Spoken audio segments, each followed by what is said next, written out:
Example है non uniform circular motion का। Suppose एक पेंडुलम है, सपोज एक पेंडुलम है, बनाते जाओ। इस पेंडुलम को मैंने यहां से पकड़ा, मैं यहां तक ले आया, इसकी लेंथ L है, ये लो L लेंथ है। तो इस पेंडुलम को मैंने यहां से यहां पे लेके आया और u इज इक्वल टू कितना यहां पर 0 पकड़ा हुआ है, और मैंने इसे छोड़ दिया। अब ये pendulum to and fro move करेगा। ये पेंडुलम नीचे आ रहा है, ये नीचे आ रहा है, ये और नीचे आ रहा है, ये और नीचे आ रहा है। किसी भी इंस्टेंट पर ये पेंडुलम की लेंथ L है, और सपोज ये कितना नीचे आ गया, ये थीटा एंगल नीचे आ गया। मान लो वर्टिकल के साथ इसने एंगल कितना बना लिया, थीटा। ठीक है। क्वेश्चन है कि फाइंड एक्सेलरेशन। आपको बताना है जब इसका एंगल यहां पर थीटा बन गया तो इस बॉब की एक्सेलरेशन क्या है, ये क्वेश्चन है। आपको ये बताना है, बस यही क्वेश्चन है, बस हो गया खत्म। ये बताना है एक्सेलरेशन।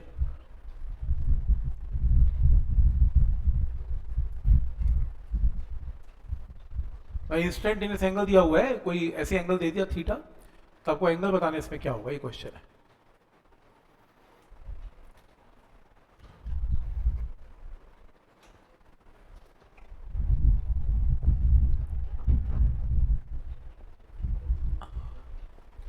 अच्छा, पहली चीज ये बताओ, क्या ये हॉरिजॉन्टल सर्कल है या ये वर्टिकल सर्कल है? वर्टिकल है, हाँ ऑब्वियसली ये वर्टिकल है। ऐसे घूमेगा, ये ऐसे आ रहा है, वर्टिकल है। ये ऐसे तो नहीं घूम रहा, हॉरिजॉन्टल तो नहीं, वर्टिकल। पहले तो मैं इसको ये समझाऊं ना, ये पहले क्लासीफाई तो करूं कौन सा सर्कल है। तो ये वर्टिकल सर्कल है, सही हो गया। नंबर 2, जब मैंने इसको रिलीज किया, क्या इसकी वेलोसिटी बढ़ती बढ़ती बढ़ती बढ़ती बढ़ती जा रही है या कांस्टेंट है? बढ़ती जा रही है। और अगर वेलोसिटी बढ़ रही है तो ये यूनिफॉर्म सर्कुलर है कि नॉन यूनिफॉर्म है? ये नॉन यूनिफॉर्म है। नॉन यूनिफॉर्म है तो कौन सी एक्सीलरेशंस काम करेंगी इस पे? 2, क्योंकि सर्कल में तो ये मूव कर ही रहा है, सर्कल में तो मूव कर ही रहा है, तो सेंट्रीपिटल तो होगी। साथ में कौन सी हो जाएगी इसमें? टेंजेंशियल। सही है। तो अगर मैं इसका एक रास्ता बनाऊं, जैसे ये सपोज पेंडुलम जो है वो इस तरीके से ऐसे आने वाला है, तो इस केस में इसके पास ये इसका सेंटर है, इसका सेंटर है, तो एक एक्सीलरेशन तो यहां पे होने ही वाली है जिसका नाम क्या है? सेंट्रीपिटल। और एक एक्सीलरेशन यहां पे होने वाली है जिसका नाम क्या है? टेंजेंशियल। ये रही सेंट्रीपिटल और ये रही टेंजेंशियल। क्या ये पॉइंट यहां तक क्लियर है कि कैसे ख्याल आया कि टेंजेंशियल होगी? क्योंकि वेलोसिटी चेंज हो रही है ना, और अगर स्पीड चेंज हो रही है, कोई एक्सीलरेशन पूछ रहा है, तो सेंट्रीपिटल तो होगी नहीं, सेंट्रीपिटल के साथ साथ टेंजेंशियल भी होगी। और सेंट्रीपिटल एंड टेंजेंशियल आपस में एंगल हमेशा क्या बनाते हैं? 90। तो फिर नेट एक्सीलरेशन का आंसर क्या होगा? AC square plus AT square. तो मेरा आंसर क्या होगा? AC square plus AT square. सही है, सही। पहला आंसर। AT की वैल्यू क्या होगी बताओ? AT टेंजेंशियल एक्सीलरेशन की वैल्यू क्या होगी?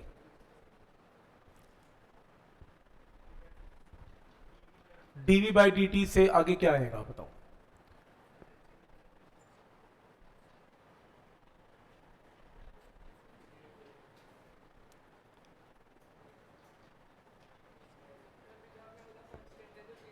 v तो कांस्टेंट नहीं है ना, वर्टिकल मोशन में मैंने बोला v बढ़ रहा है बढ़ रहा है बढ़ रहा है, कैसे कांस्टेंट है?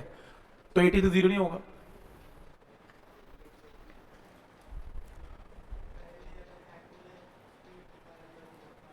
नहीं, 1 सेकंड आंसर आएगा, और उसके सर्कुलर आपको चाहिए ही नहीं, पिछला चैप्टर चाहिए, फोर्स। सिंपल।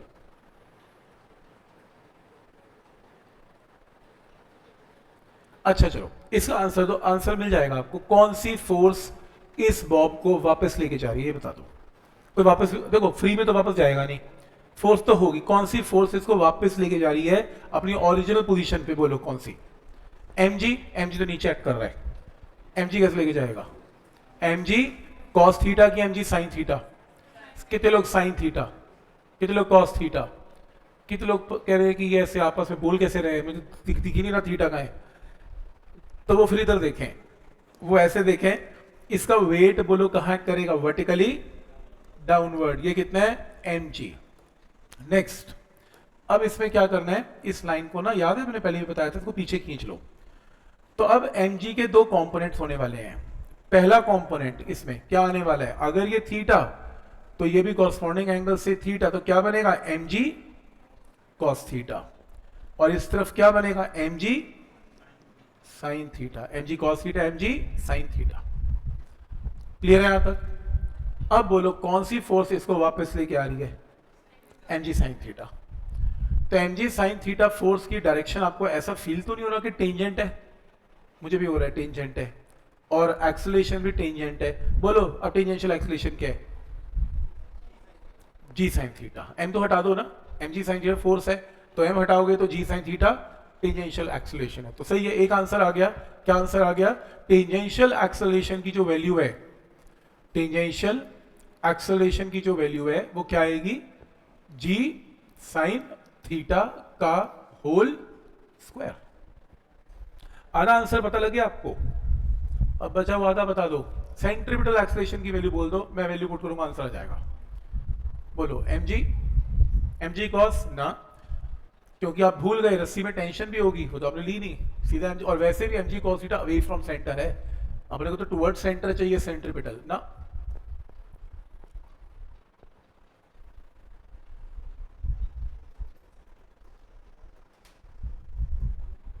दो तरीके हैं सेंट्रीपिटल एक्सेलरेशन निकालने के, दो तरीके हैं। पहला तरीका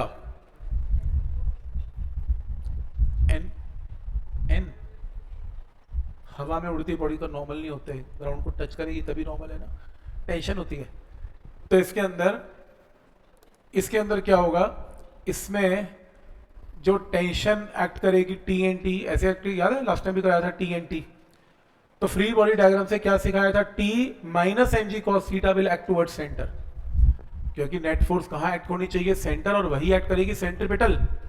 तो सेंटर की तरफ कौन सी फोर्स है, टेंशन, और ऑपोजिट फोर्स क्या है, mg cos थीटा। तो बोलो नेट सेंट्रीपिटल फोर्स कितनी है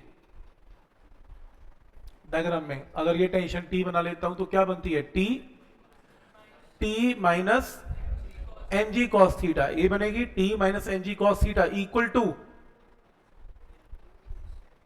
अगर मैं लिखना चाहूं तो बोलो ना, T minus mg cos theta, सही है, is equal to, centripetal formula क्या होता है, m v square by l। यही क्वेश्चन बनती है ना। अब मेरे को टेंशन तो पता नहीं मैं आंसर कहां से निकालूंगा, तो कोई बात नहीं, मैं ये यूज कर लेता हूं। जरूरी है कि लेफ्ट यूज करना है, राइट यूज कर लो। मेरे कहने का मतलब ये सही है दोनों चीजें, चाहे आप ये यूज करो चाहे ये यूज करो, दोनों सेंट्रीपिटल फोर्स हैं। मैं अगर आपसे ये पूछूं कि यहां पर सेंट्रीपिटल एक्सेलरेशन क्या है, तो आपको यहां पर टेंशन ड्रॉ करने की कोई जरूरत नहीं है। आप सिंपल बोलो कि अगर यहां पे बॉडी की वेलोसिटी v है, तो सेंट्रीपिटल एक्सेलरेशन का फॉर्मूला है v square bye r। Simple, कुछ चाहिए ही नहीं है। टेंशन ड्रॉ करके क्या करोगे, कॉम्प्लिकेटेड हो जाएगा। तो T minus mg cos theta मत करो, हालांकि गलत नहीं है, वो सही है। अगर आप मुझे T minus mg cos theta बताओ तो mv स्क्वायर बाय r से v तो निकल ही आएगा, प्रॉब्लम नहीं है कोई भी। बट इसके अंदर आप सिंपल रखो, इसकी वेलोसिटी अगर v हो जाए, या इस इंस्टेंट पे इसकी वेलोसिटी अगर v है, तो सेंट्रीपिटल एक्सेलरेशन का फॉर्मूला क्या बनेगा, v square bye r। r का मतलब यहाँ पे लेंथ है। तो अब अगर आज की डेट में आप मुझे v बता दो, तो मैं वहां पुट करके सेंट्रीपिटल एक्सेलरेशन बता दूंगा, वहां से आंसर आ जाएगा। बोलो अब v कैसे निकलेगा, काइनेमेटिक्स लगा दें, v square minus u square is 2as। क्या ये पॉइंट क्लियर है? क्या मैं लगा सकता हूं v square minus u square 2as? क्यों नहीं, पर क्यों, प्रॉब्लम नहीं है कोई भी, v square minus u square 2as पे प्रॉब्लम क्या है किसी को, क्यों ना लगाऊं? क्योंकि उस चैप्टर का नाम क्या था, मोशन इन 1D।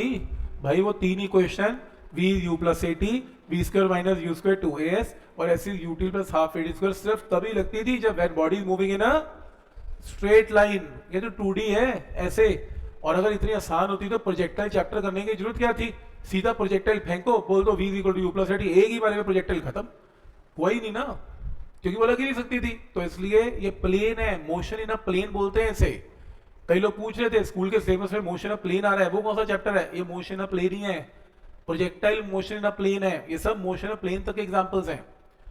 तो अभी तक क्या कर रहे हो? प्लेन ही प्लेन करे जा रहे हो अभी तक सारा। तो जिनके स्कूल में आ रहा है मोशन ऑफ प्लेन यानी कि सर्कुलर मोशन का सिलेबस आ रहा है, तो समझ में आ रहा है कि नहीं लगा पाएंगे। लेकिन वेलोसिटी तो मुझे निकालनी है, और सर्कुलर मोशन में इसलिए हम काइनेमेटिक्स लगाते नहीं है। हम क्या लगाते हैं? Energy conservation. याद है लास्ट टाइम करवाया था, हम एनर्जी को कंजर्व करके अपना आंसर निकाल सकते हैं। क्योंकि एनर्जी कंजर्वेशन में क्योंकि एनर्जी इज अ स्केलर, वो डायरेक्शन ही देखती कि स्ट्रेट है कि नहीं है, वो तो बस लग जाती है 2 पॉइंट्स के ऊपर। इसलिए अब अगर मैं इस मेथड को फॉलो नहीं कर रहा हूं, जस्ट हटा रहा हूं मैं, क्योंकि मेरा क्वेश्चन किससे करना है?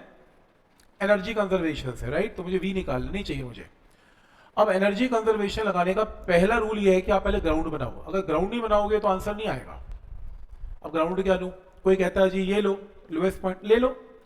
कोई कहता ना ये ना लो, ये ले लो, जो मर्जी ले लो, ये लो, ये ले लो। आप कहोगे ये ले लें, ये क्यों लें, ये क्यों ना लें? क्योंकि मेरा क्वेश्चन यहां से स्टार्ट होके यहां पे मेरे लिए तो खत्म है। उसके बाद बॉब कहां जाता है कहां नहीं मेरे को क्या लेना?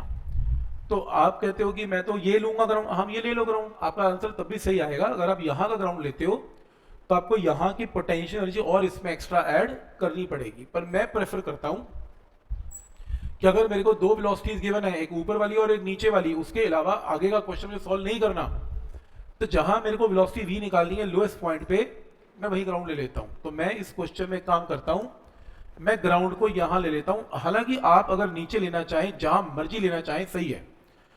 तो मैं इस पॉइंट पर सम ऑफ पोटेंशियल एंड काइनेटिक, और इस पॉइंट पर इन दोनों एनर्जीज को इक्वेट करने वाला हूं। क्योंकि कभी भी सर्कुलर मोशन के अंदर अगर आपको वेलोसिटी गिवन है और दूसरी वेलोसिटी निकालनी है, काइनेमेटिक्स मत लगाना, मत वेट करना कि कोई आके आपके अगर मन में क्वेश्चन आ गया ना सर्कुलर के अंदर, यार मेरे को वेलोसिटी दी हुई है मैं क्या करूं, बस कुछ मत करना, एनर्जी कंजर्वेशन लगा देना। मतलब ही नहीं आंसर ना आए, पक्का आंसर आएगा। तरीका ही और है नहीं, कोई तरीका ही एक है। तो समझ में आ रहा है यहां तक? तो इसके अंदर बोलो, अगर ये ग्राउंड है तो बोलो यहां की पोटेंशियल क्या हो जाएगी? 0। ये ग्राउंड माना हुआ है मैंने। वेलोसिटी अगर इसकी v है तो बोलो काइनेटिक एनर्जी क्या हो जाएगी? Half mv²। अच्छा ये बोलो यहां पे पोटेंशियल बोलो क्या हो जाएगी? mg इंटू क्या? हाइट। हाइट क्या बोलो? h तो मुझे गिवन नहीं, l। लास्ट टाइम भी करवाया था, l minus l cos theta. Copy check करो, वो तो ये हाइट थी, ये तो चाहिए ही नहीं। ऐसे याद नहीं करना, l minus l cos theta, ऐसे नहीं। वो तो तब था जब आपको पेंडुलम में ये हाइट चाहिए होती है।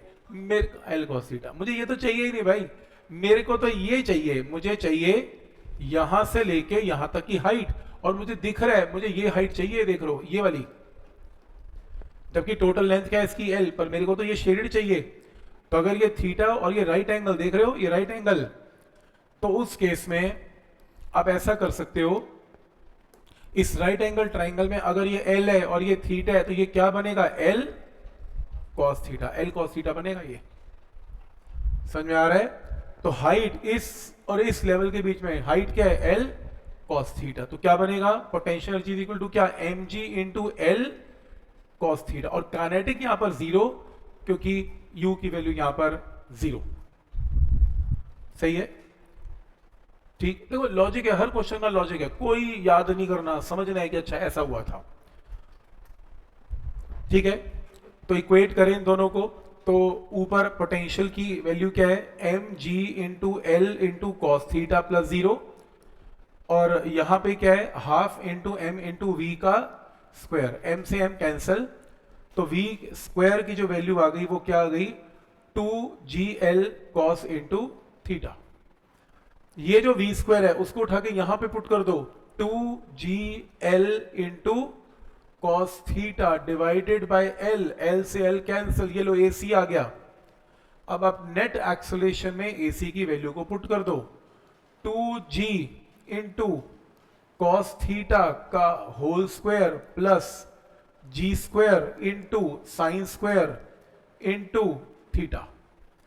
तो यहां से ये वैल्यू आ गई इसमें, ठीक है। तो acceleration will be equal to under root of 4g square cos square theta plus g square sine square theta. तो acceleration will be equal to, आपको ऑब्जेक्टिव में ऐसे गिवन होगा पेपर में, 3g square cos square theta plus g square cos square theta plus g square sine square theta.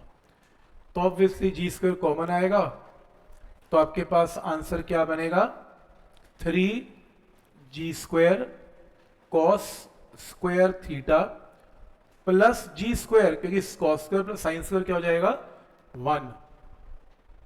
Not for school level please, school में नहीं आएगा, only objective competition का question है सिर्फ। मतलब ये ऑब्जेक्टिव PYQ के अंदर मिलने वाला है आपको ऐसा क्वेश्चन, अभी नहीं मिलेगा, वर्क पर एनर्जी में मिल जाएगा। तो मतलब कहीं ना कहीं आपको देखने को ये कॉन्सेप्ट को मिलने वाला है इसमें कुछ, बट समझ में आ रहा है कि नॉन यूनिफॉर्म में बहुत, इस क्वेश्चन में बहुत चीजें छुपी हुई हैं। देखो आप, एनर्जी कंजर्वेशन भी है इसके अंदर, जो है टेंजेंशियल एक्सेलरेशन का कॉन्सेप्ट भी है, नेट एक्सेलरेशन भी है, कुछ कैलकुलेशन भी है, ज्योमेट्री भी है, सब कुछ है इसमें।